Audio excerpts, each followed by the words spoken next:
ನಮಸ್ಕಾರ ವೀಕ್ಷಕರೇ, ಎಲ್ಲರೂ ಚೆನ್ನಾಗಿದ್ದೀರಾ ಅಂತ ಭಾವಿಸ್ತಾ ಇದ್ದೀನಿ.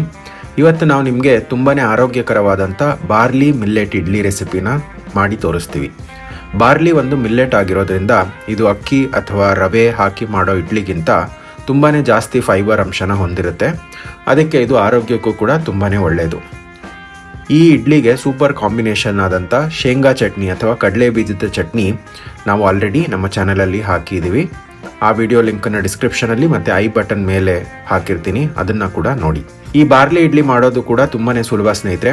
ಬನ್ನಿ ಹಾಗಾದರೆ ಇದಕ್ಕೆ ಬೇಕಾಗಿರೋವಂಥ ಇಂಗ್ರೀಡಿಯೆಂಟ್ಸ್ ಏನೇನು ಅಂತ ನೋಡ್ಕೊಳ್ಳೋಣ.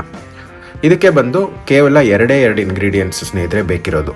ಮೊದಲಿಗೆ ಬಾರ್ಲಿನ ನಾನು ಚೆನ್ನಾಗಿ ನೀರಲ್ಲಿ ತೊಳೆದು 6ರಿಂದ 7 ಗಂಟೆಗಳ ಕಾಲ ನೀರಲ್ಲಿ ನೆನೆಸಿಟ್ಕೊಂಡಿದ್ದೀನಿ. ಎರಡನೇ ಐಟಮ್ ಬಂದು ಉದ್ದಿನ ಬೇಳೆ. ಇದನ್ನು ಕೂಡ ನಾನು ತೊಳ್ಕೊಂಡು 6ರಿಂದ 7 ಗಂಟೆಗಳ ಕಾಲ ನೀರಲ್ಲಿ ನೆನೆಸಿ ಇಟ್ಕೊಂಡಿದ್ದೀನಿ. ಇದರ ಅಳತೆ ಬಂದು ನೀವು 1 ಬಟ್ಲು ಬಾರ್ಲಿನ ತೊಗೊಂಡಿದ್ರೆ ಇದರಲ್ಲಿ 1/4 ಬಟ್ಲಷ್ಟು ಉದ್ದಿನ ಬೇಳೆನ ತೊಗೋಬೇಕಾಗುತ್ತೆ. ಇಲ್ಲ 1/4 ಬಟ್ಲಿಗಿಂತ ಸ್ವಲ್ಪ ಜಾಸ್ತಿ ತೊಗೊಂಡ್ರು ನಡೆಯುತ್ತೆ, ಏನು ತೊಂದರೆ ಇಲ್ಲ. ಈ ಎರಡೇ ಐಟಮ್ಸ್ ಸ್ನೇಹಿತರೆ ಇದಕ್ಕೆ ಬೇಕಿರೋದು.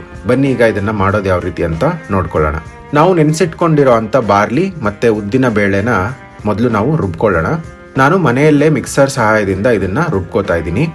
ನೋಡಿ, ಒಂದು ಮಿಕ್ಸರ್ ಜಾರ್ ತೊಗೊಂಡು ಇದರಲ್ಲಿ ನೆನೆಸಿರೋ ಅಂಥ ಬಾರ್ಲಿ ಹಾಗೆ ಉದ್ದಿನ ಬೇಳೆನ ಹಾಕ್ಕೊಂಡು ಇದನ್ನು ಚೆನ್ನಾಗಿ ನುಣ್ಣಗೆ ರುಬ್ಕೋಬೇಕು. ನೋಡಿ, ಈ ರೀತಿ ನಾನು ನುಣ್ಣಗೆ ರುಬ್ಕೊಂಡು ಬಂದಿದ್ದೀನಿ. ನೀವು ರುಬ್ಬೋವಾಗ ನೀರು ಹಾಕ್ಕೋಬೇಕು ಅಂತ ಅನ್ಸಿದ್ರೆ ಸ್ವಲ್ಪ ನೀರನ್ನು ಸೇರಿಸ್ಕೋಬೋದು, ಆದರೆ ತುಂಬ ನೀರನ್ನು ಹಾಕಕ್ಕೆ ಹೋಗಬೇಡಿ. ಈಗ ನಾನು ರುಬ್ಬಿಟ್ಕೊಂಡಿರೋ ಅಂಥ ಹಿಟ್ಟನ್ನು ಒಂದು ಮಿಕ್ಸಿಂಗ್ ಬೌಲಲ್ಲಿ ಹಾಕ್ಕೊಂಡಿದ್ದೀನಿ.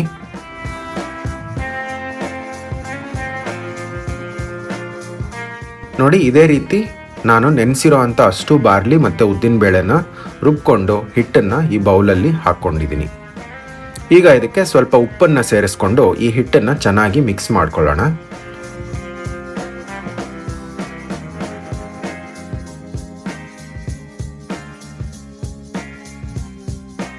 ನೋಡಿ, ಈ ರೀತಿ ಚೆನ್ನಾಗಿ ಮಿಕ್ಸ್ ಮಾಡ್ಕೊಂಡಾದ್ಮೇಲೆ ಇದಕ್ಕೆ ಒಂದು ಪ್ಲೇಟನ್ನು ಮುಚ್ಚಿ ಇದನ್ನು ರಾತ್ರಿ ಇಡೀ ನಾವು ಫರ್ಮೆಂಟ್ ಆಗೋಕ್ಕೆ ಬಿಡಬೇಕಾಗುತ್ತೆ. ಸಾಮಾನ್ಯವಾಗಿ ನೀವು ನೆಕ್ಸ್ಟ್ ಡೇ ಇಡ್ಲಿನ ಮಾಡ್ಕೋಬೇಕಂತಿದ್ರೆ ನೀವು ಇವತ್ತೇ ರುಬ್ಬಿ ರಾತ್ರಿ ಎಲ್ಲ ಫರ್ಮೆಂಟ್ ಆಗೋಕ್ಕೆ ಬಿಟ್ಟರೆ ನಿಮಗೆ ನೆಕ್ಸ್ಟ್ ಡೇ ನಿಮ್ಮ ಇಡ್ಲಿ ಹಿಟ್ಟು ಚೆನ್ನಾಗಿ ಉಬ್ಕೊಂಡು ಫರ್ಮೆಂಟ್ ಆಗಿ ಚೆನ್ನಾಗಿ ಬಂದಿರುತ್ತೆ. ನೋಡಿ, ಈಗ ನಾನು ಪ್ಲೇಟನ್ನು ಓಪನ್ ಮಾಡಿ ತೋರಿಸ್ತೀನಿ. ನೋಡಿ, ಎಷ್ಟು ಸೊಗಸಾಗಿ ನಮ್ಮ ಇಡ್ಲಿ ಹಿಟ್ಟು ಉಕ್ಕಿ ಬಂದಿದೆ ಸ್ನೇಹಿತರೆ. ಈಗ ಈ ಹಿಟ್ಟನ್ನು ಮತ್ತೊಮ್ಮೆ ಒಂದು ಸಲ ಚೆನ್ನಾಗಿ ಮಿಕ್ಸ್ ಮಾಡ್ಕೊಳ್ಳೋಣ.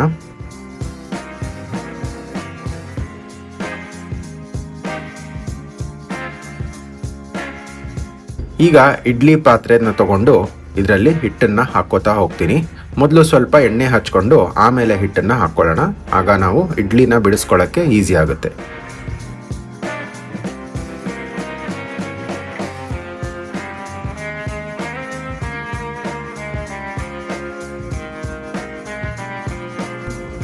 ನೋಡಿ, ಈಗ ಇಡ್ಲಿ ಹಿಟ್ಟನ್ನು ಹಾಕ್ಕೊಂಡು ನಾನು ಇಡ್ಲಿ ಸ್ಟ್ಯಾಂಡನ್ನ ರೆಡಿ ಮಾಡಿ ಇಟ್ಕೊಂಡಿದ್ದೀನಿ.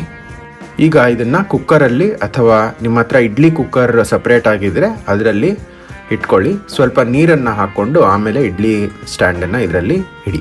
ನೀವು ನಾರ್ಮಲ್ ಕುಕ್ಕರ್, ನಮ್ಮ ಥರ ನಾರ್ಮಲ್ ಕುಕ್ಕರ್ನ ಯೂಸ್ ಮಾಡ್ತಿದ್ರೆ ವಿಸಲನ್ನು ಹಾಕಬೇಡಿ. ವಿಸಲ್ ತೆಗೆದುಬಿಟ್ಟು ಇದನ್ನು ಬೇಯಿಸ್ಕೋಬೇಕಾಗುತ್ತೆ.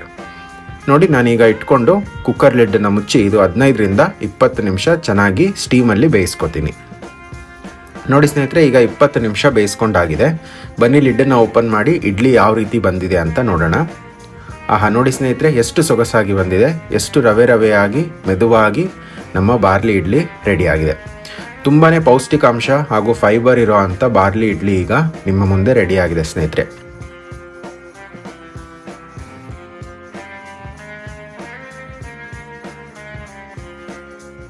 ನೋಡಿ, ಈ ರೀತಿ ಮುರಿದ್ರೆ ಹಾಗೆ ಮಲ್ಲಿಗೆ ಥರ ಸಾಫ್ಟಾಗಿ ಹತ್ತಿ ಥರ ಮೆದುವಾಗಿ ಬಂದಿದೆ. ಶೇಂಗಾ ಚಟ್ನಿ ವಿಡಿಯೋ ಕೂಡ ನಾನು ಆಲ್ರೆಡಿ ಹೇಳ್ದಂಗೆ ನಮ್ಮ ಚಾನಲಲ್ಲಿ ಹಾಕಿ ಆಗಿದೆ.